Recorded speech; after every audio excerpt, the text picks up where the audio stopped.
नमस्कार, मैं Mamta Sahu Media for Support News में आपका स्वागत करती हूं। आइए देखें क्या है आज की खबरों में। कोरबा जिले के राजस्व न्यायालयों में कामकाज ठप, रायगढ़ में वकीलों पर हुए केस को ले वापस। रायगढ़ तहसील कार्यालय में पदस्थ नायब तहसीलदार व अधिवक्ताओं के बीच हुए विवाद का मामला गर्मा गया है। एक ओर जहां जिले में राजस्व विभाग से जुड़े अधिकारियों ने घटना के विरोध और अधिवक्ताओं की गिरफ्तारी की मांग को लेकर धरना दिया, वहीं दूसरी ओर जिला अधिवक्ता संघ ने भी रायगढ़ में अधिवक्ताओं पर हुए एफआईआर के विरोध में जिला अधिवक्ता संघ ने बिगुल फूंक दी है। संघ ने हड़ताल पर जाने की घोषणा कर दी है, जिसके तहत अधिवक्ताओं पर हुए एफआईआर को वापस लेने की मांग करते हुए जिले के सभी राजस्व न्यायालयों में अधिवक्ता काम बंद रखे। वहीं वे मांग के संबंध में कलेक्टर रानू साहू को ज्ञापन सौंपे। एफआईआर वापस नहीं होने की स्थिति में राजस्व न्यायालय का बहिष्कार करते हुए अधिवक्ता अनिश्चितकालीन हड़ताल पर जाने की चेतावनी दी है। यह जानकारी जिला अधिवक्ता संघ के अध्यक्ष गणेश कुलदीप ने दी है। अधिवक्ताओं के राजस्व न्यायालयों में हड़ताल करने से लोगों की परेशानी बढ़ा दी है। राजस्व से जुड़े मामले को लेकर दूर दूर से तहसील कार्यालय पहुंचे ग्रामीण बिना काम कराए बैरंग वापस लौट रहे हैं। हुआ घटना उस पे मैं अब स्टेट बार काउंसिल बिलासपुर से एक दिन के आह्वान के हड़ताल की, इसके आधार पर काली पट्टी बांध के हम लोग इसे हड़ताल कर रहे हैं। ऐसे सभी वकील शामिल हैं और आगे अगर इस तरह की कोई कार्रवाई नहीं करते हैं तो आगे भी बढ़ेगा इसकी हड़ताल। उसके लिए बोलेंगे इनको ताला नहीं लगाना चाहिए था। आज इन्होंने गलत किया है, जबकि न्यायालय है, न्यायालय को अपने हिसाब से चलना चाहिए। हड़ताल अलग मैटर है, ये मैटर अलग है, इससे ताला नहीं लगाना चाहिए उनको। मतलब घटना घटी है वकीलों के साथ, ये बहुत ही दुर्भाग्यजनक है। वकील अधिवक्ता की पैरवी के लिए न्यायालय में आता है और अपने बातों को रखता है। सिविल न्यायालय के आदेश के परिपालन में वहाँ के अधिवक्ता ने अपनी बात को रखी और जिसके साथ उस अधिवक्ता के साथ वहाँ के पीठासीन अधिकारी, राजस्व अधिकारी ने दुर्व्यवहार किया, जिसके कारण से ये घटना हुई है। उस घटना के संबंध में हम सभी अधिवक्ता भाई, जिला अधिवक्ता संघ कोरबा के सम्मानित सदस्य यहाँ पर हम एक दिवसीय कलम बंद बहिष्कार के समर्थन में बैठे हुए। ये एनएच भू अर्जन का पैसा लेना था अपना। अब यहाँ आकर तो आज तो आए हैं, तो अब ताला बंद है भाई यहाँ पर। कि आपको परेशानी हुई? अब यहाँ आने से परेशानी लगभग वहाँ से हम 25 किलोमीटर से आते हैं, है ना। यहाँ आते हैं तो आज तो ताला लगा है, पहले भी आए तो हो जाएगा ऐसे बोला है, बाकी अभी तक हुआ नहीं है। अब ये तो अपने को जानकारी नहीं था। मीडिया फॉर सपोर्ट के लिए राम कुमार के साथ संतोष अग्रवाल की रिपोर्ट। कोरबा में एसईसीएल के खिलाफ भू विस्थापितों के आंदोलन थमने के कोई आसार नजर नहीं आ रहे हैं। छत्तीसगढ़ किसान सभा ने गेवरा कार्यालय का घेराव किया और एक गेट पर ट्रैक्टर अड़ा दिया। वहीं दूसरे गेट पर प्रदर्शनकारी धरने देकर बैठ गए, जिससे कार्यालय में आवाजाही बंद होने से घंटों कामकाज भी बंद रहा। समस्याएं हल न होने पर किसान सभा ने 2 मार्च को खदान बंदी की चेतावनी भी प्रबंधन को दे दी है। गौरतलब है कि छत्तीसगढ़ किसान सभा ने 1 माह पूर्व ही गेवरा महाप्रबंधक को पुनर्वासित गांव में बुनियादी मानवीय सुविधाएं उपलब्ध कराने और भू विस्थापितों को नियमित रोजगार व मुआवजा की मांग को लेकर ज्ञापन दिया था, लेकिन इन मांगों पर एसईसीएल प्रबंधन ने कोई पहल नहीं की। इससे आक्रोशित सैकड़ों ग्रामीणों ने आज गंगानगर से रैली निकालकर 4 किलोमीटर दूर गेवरा महाप्रबंधक कार्यालय का घेराव कर दिया और दोनों गेटों को तब तक जाम रखा जब तक कि अधिकारियों ने आकर किसानों से बातचीत नहीं की। बड़ी संख्या में उपस्थित सीआईएसएफ और पुलिस के जवान भी आंदोलनकारियों को घेराव से नहीं रोक पाए। मीडिया फॉर सपोर्ट के लिए राजेश साहू की रिपोर्ट। कोरबा में एक झोला छाप डॉक्टर के इलाज ने छीन ली बच्चे की मासूमियत। इंजेक्शन लगते ही कमजोर हुआ मासूम का एक पैर। पिता ने कलेक्टर और एसपी से लगाई न्याय की गुहार। लक्ष्मण बस्ती का मामला। एक डॉक्टर की डिग्री फर्जी निकलने और दूसरे निजी अस्पताल पर शिकंजा कसने के साथ एक और मामले में पीड़ित पक्ष ने कलेक्टर से लिखित शिकायत की है।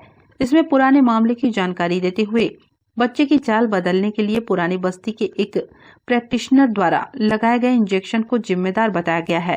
पीड़ित ने प्रशासन से मांग की है कि उस डॉक्टर के खिलाफ कार्रवाई की जानी चाहिए। हाल में ही निजी क्षेत्र के 2 चिकित्सकों पर हुई कार्रवाई के बाद कई और सताए हुए लोग जागरूक हुए हैं। लक्ष्मणवन तालाब क्षेत्र में रहने वाले गप्पू श्रीवास के द्वारा भी ऐसे ही एक मामले को लेकर कलेक्टर से शिकायत की गई है। इसमें पुरानी बस्ती क्षेत्र में रहने वाले मेडिकल प्रैक्टिशनर BR साहू का जिक्र किया गया है। पीड़ित का आरोप है कि बच्चे की तबीयत बिगड़ने पर उसे पुरानी बस्ती में ले जाया गया था, क्योंकि लोग उसे डॉक्टर के नाम से पहचानते हैं। उसके द्वारा बच्चे को इंजेक्शन देने के बाद चलने में समस्या पैदा हो गई। इस परेशानी को ध्यान में रखते हुए जब शहर के एक शिशु रोग विशेषज्ञ से संपर्क किया गया तो उन्होंने बताया कि बच्चों को कमर में इंजेक्शन नहीं लगाए जाते और समस्या इसी वजह से निर्मित हुई है।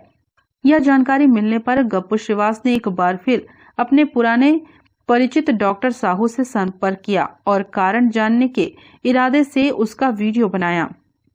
इस दौरान कथित डॉक्टर क्या कहते देखा जा रहा है कि आधी रात को इलाज किया गया, मौजूदा समस्या मेरे ही इलाज करने से आई है, इसे आखिर कैसे कहा जा सकता है।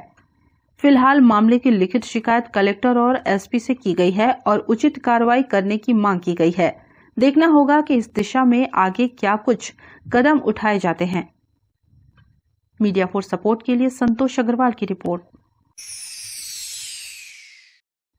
कोरबा जिले के महाविद्यालयों में ऑफलाइन परीक्षा के विरोध में NSUI का प्रदर्शन। कोरोना संक्रमण काल में ऑफलाइन परीक्षा लिए जाने पर भारतीय राष्ट्रीय छात्र संगठन के कार्यकर्ताओं ने रैली निकालकर महाविद्यालय के सामने जमकर प्रदर्शन कर नारेबाजी की। NSUI का कहना है कि जैसी पढ़ाई वैसी परीक्षा ली जाए, ऑनलाइन परीक्षा ली जाए ताकि विद्यार्थी कोरोना से प्रभावित न हो। शासकीय PG महाविद्यालय के सामने NSUI के प्रदेश अध्यक्ष नीरज पांडे, प्रदेश उपाध्यक्ष अमित शर्मा, दिवाकर राजपूत, जुनैद मेमन की अगुवाई में घेराव किया गया। उन्होंने कहा कि कोरोना संक्रमण का खतरा अभी पूरी तरीके से टला नहीं है। अटल बिहारी वाजपेयी विश्वविद्यालय द्वारा अगर ऑफलाइन एग्जाम लिया जाता है तो कोविड-19 की चपेट में काफी संख्या में छात्र छात्राएं आ जाएंगे। इसकी मुख्य वजह यह है कि परीक्षा देने सभी क्षेत्र से काफी संख्या में छात्र छात्राएं कॉलेज में उपस्थित होंगे। इससे संक्रमण का खतरा नियमित बना रहेगा। इस दौरान किसी छात्र छात्राओं को संक्रमण होता है तो उसकी पूरी जवाबदारी यूनिवर्सिटी अटल बिहारी वाजपेयी प्रशासन की होगी। उन्होंने कहा कि छात्र छात्राएं परीक्षा से वंचित न रह जाएं, इसलिए अपनी बीमारी को छुपाकर रखेंगे और ऐसे में दूसरे छात्रों से संपर्क में आकर भी संक्रमित होंगे। इतना ही नहीं, उनके संपर्क में रहने से उनके स्वजनों को भी संक्रमण का खतरा लगातार बना रहेगा। ऐसी स्थिति उत्पन्न न हो, इसके लिए यूनिवर्सिटी प्रशासन को उचित निर्णय लेते हुए इस वर्ष भी ऑनलाइन एग्जाम लिया जाए। फर्स्ट एवं थर्ड सेमेस्टर वालों का एग्जाम ऑनलाइन दिया जा रहा है तो बाकी का क्यों नहीं। पदाधिकारियों ने कहा कि पहले भी ऑनलाइन परीक्षा के लिए ज्ञापन सौंपा जा चुका है पर अभी तक कोई जवाब नहीं आया। आंदोलन के बाद महाविद्यालय के प्राचार्य को ज्ञापन सौंपा गया। जैसे कि ऑनलाइन एग्जाम को लेकर हम अपनी मांगों को लाए हैं। पूरी साल भर कॉलेजें नहीं लगी हैं, ऑनलाइन एग्जाम चली है और ऑनलाइन क्लास लगी है तो हम भी ऑनलाइन एग्जाम चाहते हैं, क्योंकि अभी सेमेस्टर वालों का हाल में हुआ है एग्जाम, तो हमारा भी यही मांग है। और अगर इस मांगों को हमारा नजर किया जाता तो हर कॉलेज विश्वविद्यालय में घेराव किया जाए, जिससे भी बड़ा उग्र प्रदर्शन किया जाए। हम जिस तरीके से यहाँ पे आए हैं, शांति के साथ आए हैं, शालीनता के साथ आए हैं, क्योंकि हम अपने टीचर्स का सम्मान करना सीखे हैं। लेकिन अगर टीचर्स हमारी परीक्षाओं को सीरियसली नहीं लेती है कि जिस तरीके से हमारी क्लासेस ऑनलाइन हुई है, हम उसी की मांग कर रहे हैं कि अगर क्लासेस ऑनलाइन हो सकती है तो एग्जाम भी ऑनलाइन हो सकते हैं। अगर इस चीज़ को टीचर्स नहीं समझते हैं और आगे चल के हमारी क्लासेस ऑफलाइन घोषित हो जाती हैं तो हम बिल्कुल बिलासपुर यूनिवर्सिटी तक और सभी कॉलेजेस तक जाएंगे। और ये तो हमारा एक छोटा सा हिस्सा है कॉलेज का। अभी आप भी जानते हैं कि कोरबा के अंदर अगर इतने सारे कॉलेजेस हैं तो पूरे छत्तीसगढ़ में कितने कॉलेज हैं और कितने स्टूडेंट्स हो सकते हैं। तो यदि कोरोना का प्रोटोकॉल का इतना ज़्यादा पालन किया जा रहा है तो वो भी ना ये चीज़ देखें कि हम स्टूडेंट की जान भी कीमती है, हम युवा हैं, हम आगे चल के पीढ़ी को आगे बढ़ाएंगे। यदि हमारा जान कीमती नहीं है तो बाकी जान कैसे कीमती हो सकती है। तो जिस तरीके से वहाँ प्रोटोकॉल का पालन हो रहा है, जिस तरीके से ऑनलाइन में भी हम पालन नहीं करेंगे, हम अपने एग्जाम्स को ही देंगे। ऐसा तो नहीं है कि हम कुछ और करने वाले हैं, हम एग्जाम उस समय भी देंगे। जैसे 2 साल हुआ है वैसे इस साल भी लीजिए, हम आगे चल के और डट के आएंगे अगर ये हमारी मांगे पूरी नहीं होती। हमारी मांगे ऑनलाइन एग्जाम को लेकर के है। आप लोग को जैसे कि ज्ञात ही होगा पिछले वर्ष किस तरीके से ऑनलाइन स्टडी चली, ऑनलाइन एग्जाम हुए और किस तरीके से नई नई बीमारियां निकली और उनका किस तरीके से लोगों ने सामना किया। इस वर्ष की हमारी मांग यही है ऑनलाइन एग्जाम को लेकर के, क्योंकि हमको ऑनलाइन स्टडी दिया जा रहा है, हमको घर बैठे ही पढ़ाया जा रहा है और साथ में हमें प्रैक्टिकल भी जो है सिलेबस भी कंप्लीट नहीं है, हमारे प्रैक्टिकल भी कंप्लीट नहीं है, हमको थ्योरी पढ़ाया जा रहा है जिसमें कितने प्रकार की इश्यूज होते हैं, नेटवर्क इशू वगैरह होते हैं। और जो गरीब घर से, जो मध्यम परिवार से, उनके पास अभी की डेट में मोबाइल भी नहीं है। ये तो कोई वो नहीं है कि सबके पास मोबाइल होगा, लेकिन कुछ लोग ऐसे होते हैं जिनके भाई बहन घर में सिर्फ एक मोबाइल है, तो ये समस्या भी है। हमारे मूल्यांकन परीक्षाएं जो हुई हैं ऑनलाइन हुई हैं और हमारी ये जो परीक्षाएं हैं ऑफलाइन लेने की बात की जा रही है। मेन चीज़ तो ये है कि यूनिवर्सिटी ने हमको एक कंफ्यूजन में रखा कि पहले ऑनलाइन होगी, ऑफलाइन होगी, फिर ऑनलाइन होगी। तो आप पहले शुरुआती दौर में अगर आपने हमारी ऑनलाइन परीक्षा की बात की होगी तो हम उस तरीके से पढ़ाई करते हैं, या ऑफलाइन की बात की होती है तो हम उस तरीके से बात करें। आपने जिस तरीके से पढ़ाया, हमें ऑनलाइन पढ़ाया, घर बैठे पढ़े, उसके बावजूद भी हम फीस दे रहे हैं। चलो ठीक है, कोई बात नहीं, फिर भी हम क्या घर पे हमको ऑनलाइन पढ़ाया गया है, हमारी सिलेबस भी कंप्लीट नहीं है और आप कह रहे हैं कि कॉलेज में आकर के पेपर दिए और हमारे क्लासेस मात्र 15 दिन लगे हैं जिसमें से टीचर्स नहीं आए, और अगर टीचर्स नहीं आए तो बच्चे नहीं आए। बच्चों ने भी अटेंड नहीं किए क्लास क्योंकि उनको आदत लगी। आप जैसी आदत डालोगे सबको कोरोना की, हम यही चाहते हैं कि क्योंकि आप जिस तरीके से पढ़ाए इसका ज्ञापन हम लोग सर को भी इन लोगों की जो मांगे थी, इसमें एक जो लिखित रूप से जो ज्ञापन दिया है उसमें उन्होंने 21-22 में महाविद्यालय की परीक्षाओं को ऑनलाइन मोड में कराने के लिए एक ज्ञापन दिया है। और चूँकि ये ऑनलाइन परीक्षा का आयोजन विश्वविद्यालय के द्वारा ही होना है, इसलिए इनका जो ज्ञापन है हम इसको नियमानुसार विश्वविद्यालय को पेश। इसके लिए हम जो संबंधित महाविद्यालय हैं उनको एक बार पत्र लिखेंगे, शासन को इसका अवगत करा देंगे। मीडिया फोर्स सपोर्ट के लिए रामकुमार यादव के साथ ममता साहू की रिपोर्ट। बुलेटिन में अब वक्त है एक छोटे से ब्रेक का, मिलते हैं ब्रेक के बाद। NXT digital new MPEG 4 box, जिसमें high quality picture, high quality sound के साथ 451 चैनल का प्रसारण। NXT MPEG 4 बॉक्स में साथ में देखिए लोकल न्यूज, छत्तीसगढ़ी चैनल और 24 NXT local bucket non stop प्रसारण। तो आज ही NXT डिजिटल से जुड़े और उठाएं मौके का फायदा। अब S star network cable TV दर्रे जमनीपाली में, साथ ही BSNL भारत फाइबर, इलेक्सर giga fibre, high speed internet. नए कनेक्शन के लिए संपर्क करें इन क्षेत्रों में: दर्रे जमनीपाली, जेलगांव, CSE बेस्ड, पावर सिटी, पुष्पल्लव, साडा कॉलोनी के लिए संपर्क करें इन नंबरों पर 9522 91 7722 786 922 2258।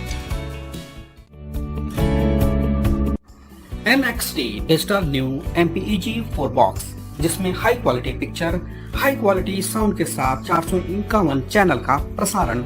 NXT MPEG 4 बॉक्स में साथ में देखिए लोकल न्यूज, छत्तीसगढ़ी चैनल और 24 NXT local bucket non stop प्रसारण। तो आज ही NXT डिजिटल से जुड़े और उठाएं मौके का फायदा। NXT डिजिटल नेटवर्क अब बाल्को केबल नेटवर्क में, साथ ही BSNL गीगा फाइबर। नया फाइबर इंटरनेट कनेक्शन के लिए बाल्को नगर में संपर्क करें इन नंबरों पर 9425544738 8818 44018।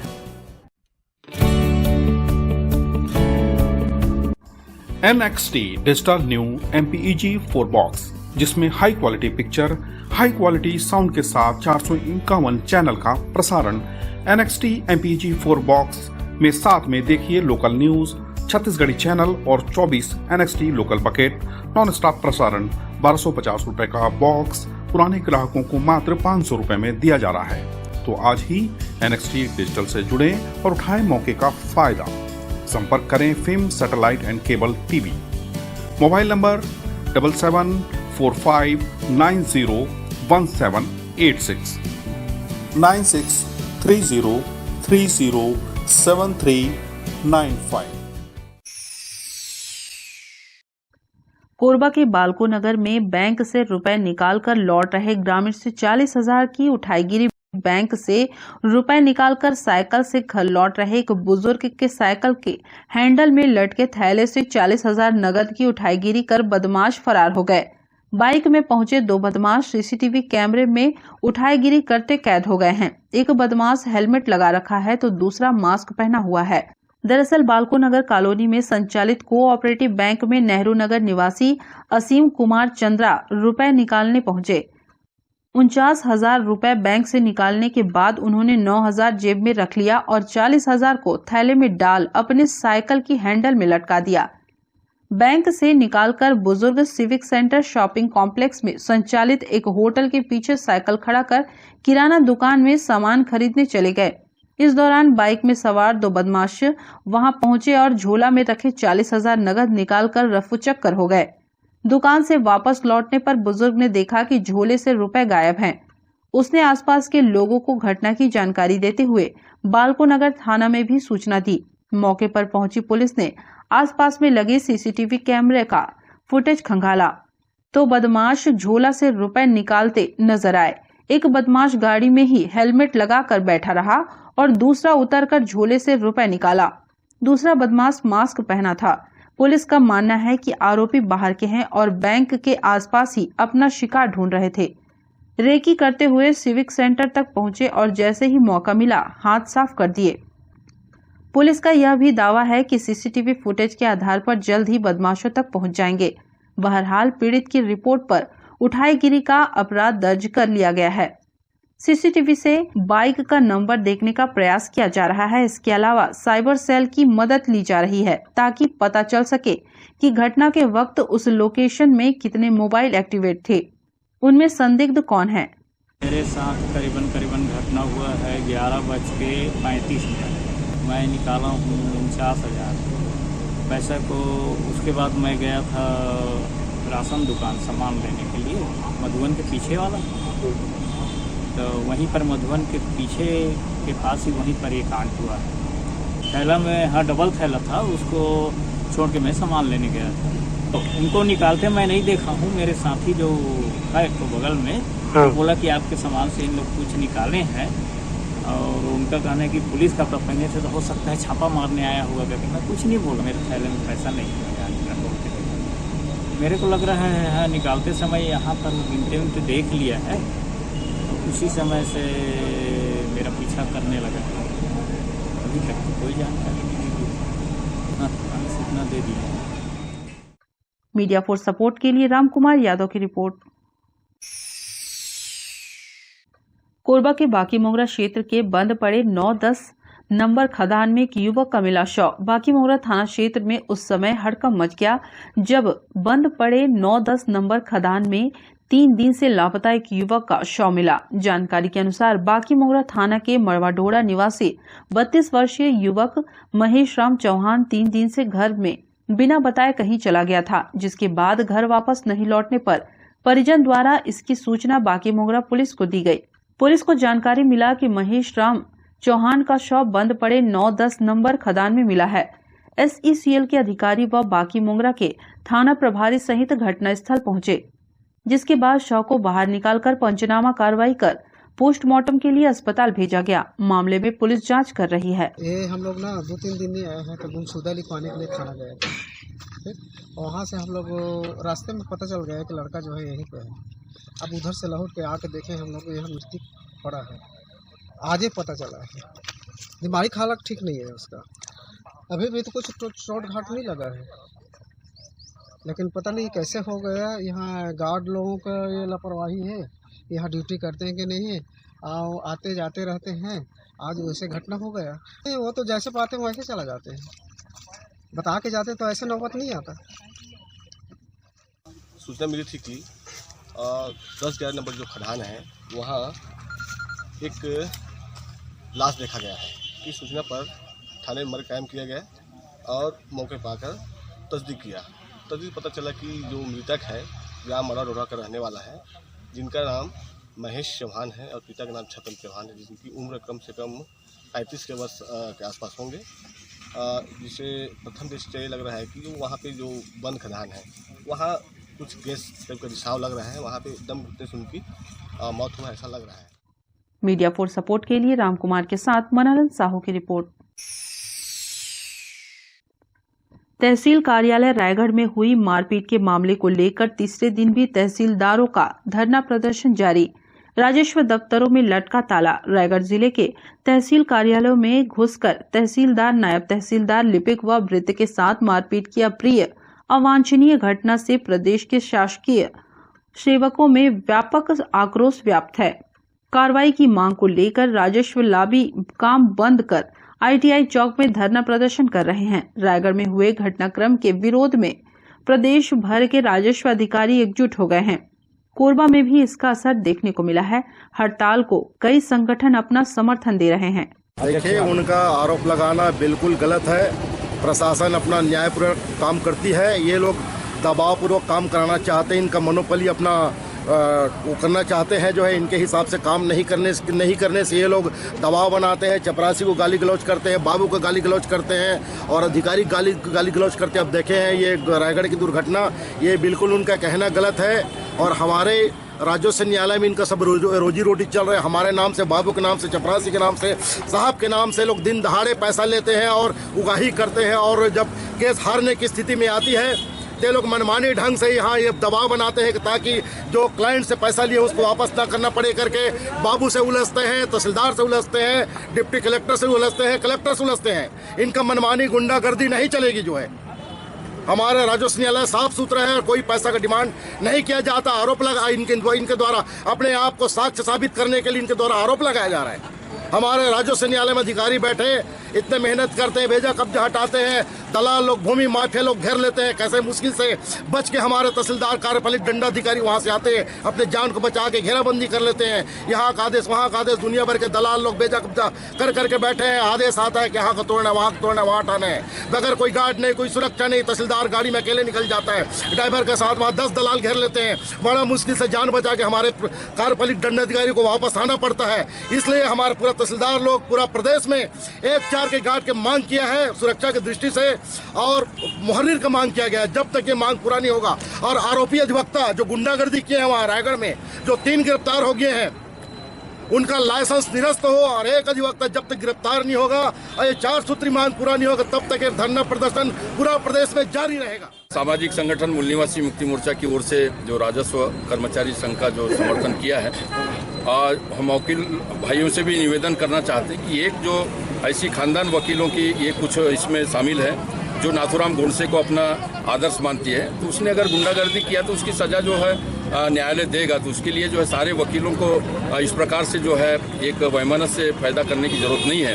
हम चाहते हैं कि अगर ये परिस्थिति ऐसी होती रहेगी तो फिर इस देश के अंदर जो अराजकता पैदा होगी और कानून का रखवाले लोग अगर इस प्रकार से जो है गुंडागर्दी करने वाले के साथ खड़े होंगे, जिस तरीके से दुशासन के साथ में जो है खड़े हो गए थे हमारे कई बड़े बड़े आदर्श जो है, तो वो चीज़ नहीं चलेगी। ये भारत के अंदर कानून का राज चलेगा और कानून के रखवाले हैं तो आपको कोट पहनकर जो है कानून की रक्षा करना चाहिए, न्यायालय को करने दीजिए। और हमारा निवेदन है कि इसका जरूर अच्छा न्याय होगा और हम इसको जो है एक छत्तीसगढ़ को एक आदर्श राज्य बनाने के हिसाब से हम लोग एक जो न्याय है हम चाहते हैं कि एक दुखी आदमी है जो पीड़ित है उसके साथ हम खड़े हैं और हमने अपना समर्थन दिया है। राष्ट्रीय संयुक्त मोर्चा के भी संगठनों ने यहाँ पे पूरा समर्थन जारी करेंगे।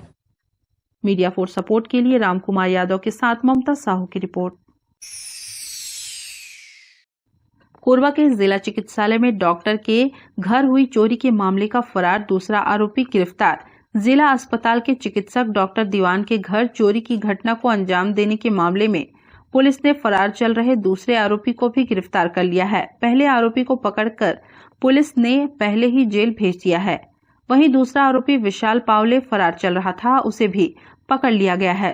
कोर्ट में पेश करने के बाद उसे जेल भेज दिया गया। जिला अस्पताल कोरबा के अंदर निवासरत डॉक्टर दीवान के यहाँ पूर्व में चोरी की घटना हुई थी, जिस पर एक आरोपी को जेल भेजा गया था। एक अन्य आरोपी विशाल पावले शंकर नगर का रहने वाला था, वो भी उसके साथ में मिलकर चोरी किया था, जिसको गिरफ्तार करके उसको न्यायिक रिमांड पर भेजा गया है। मामले अभी इन्वेस्टिगेशन जारी है। जी हाँ, ये आदतन चोर है, इसके पूरे रिकॉर्ड को खंगाले जा रहे हैं। News desk, media for support. Bulletin में अब वक्त है एक छोटे से ब्रेक का। मिलते हैं ब्रेक के बाद। NXT digital new MPEG 4 box, जिसमें high quality picture, high quality sound के साथ 451 चैनल का प्रसारण।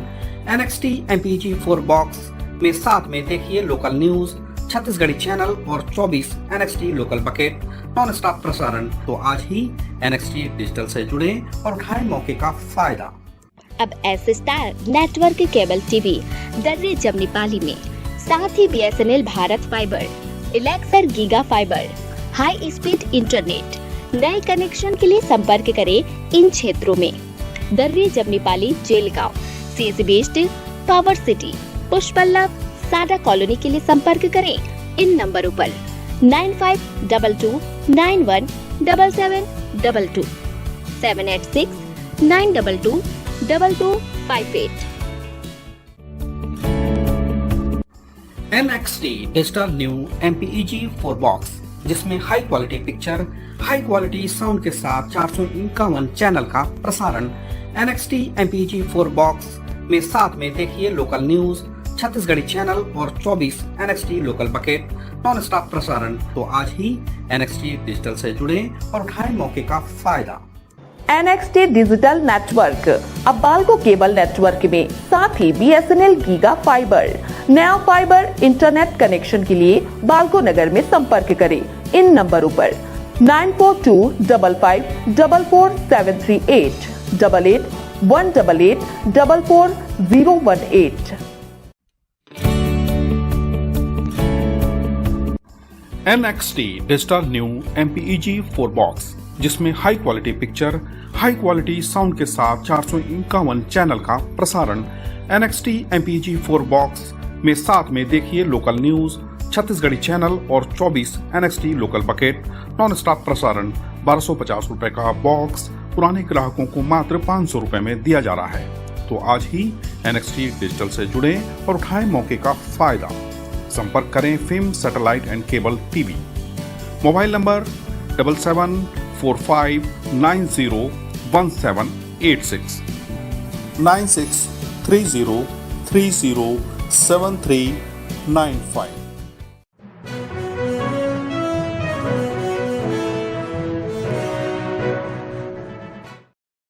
आरक्षक से मारपीट के मामले में दोनों पक्षों के खिलाफ काउंटर केस दर्ज। पिछले दिनों निहारका क्षेत्र में एक आरक्षक से मारपीट करने के मामले में पुलिस ने अपराध पंजीबद्ध कर लिया है। दूसरे पक्ष की ओर से भी रिपोर्ट लिखी गई है।